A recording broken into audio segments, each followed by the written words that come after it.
Governor Charlie Baker and Boston Mayor Marty Walsh both discussed their concern about a post-Christmas surge in COVID-19 cases. And to talk about that and more, we're joined by Dr. Daniel Koritskis, Chief of the Division of Infectious Diseases at Brigham and Women's Hospital. Thanks for being here.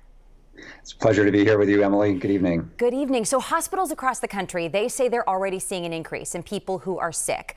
What about here? Are you and your colleagues in Boston, are you also seeing this spike in patients right now? And what might be the first symptoms that someone could experience?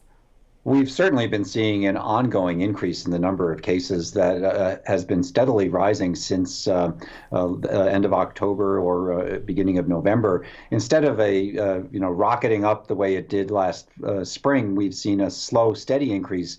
But we now have 100 patients in the hospital at the Brigham with COVID, and we're continuing to see a regular increase in that. The symptoms are the same as they've been all along: fever, muscle aches and pains, cough, shortness of breath. For some people, runny nose, loss of taste or loss of sense of smell. So given that, we know New Year's Eve is tomorrow, some people, they might be thinking about having a small gathering, maybe just a few people from outside their bubble. It sounds like that's still risky, right? And just a few people really can lead to this larger spread? It's still very risky. Just don't do it. We know from wedding events, from some religious services, certainly from the corporate event that occurred in Boston last March, that it just takes one or two people, and that can then infect a large number of people, and it can mushroom really out of control.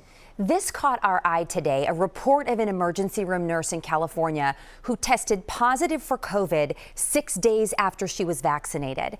Can you talk to us about the lag time in effectiveness and some of these precautions that still need to be taken?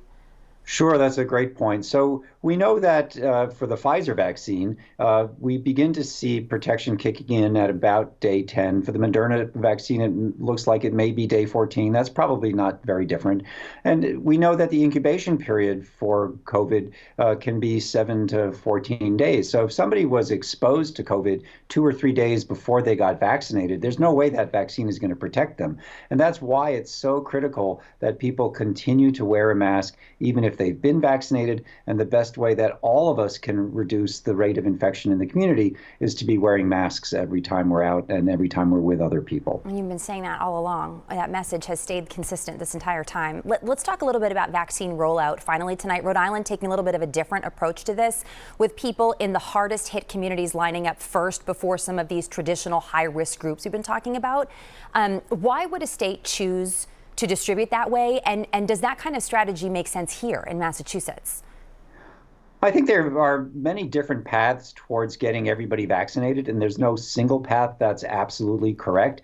The important goal is to get everybody vaccinated as rapidly as possible, and for everybody to be protecting themselves in the meantime while they're awaiting a vaccine, because that's how everybody can stay healthy until they get their vaccination. Right. The things we have been doing, we can continue to do until we get that vaccine. All right, Dr. Koritskis, thank you for your time. As always, we really appreciate it.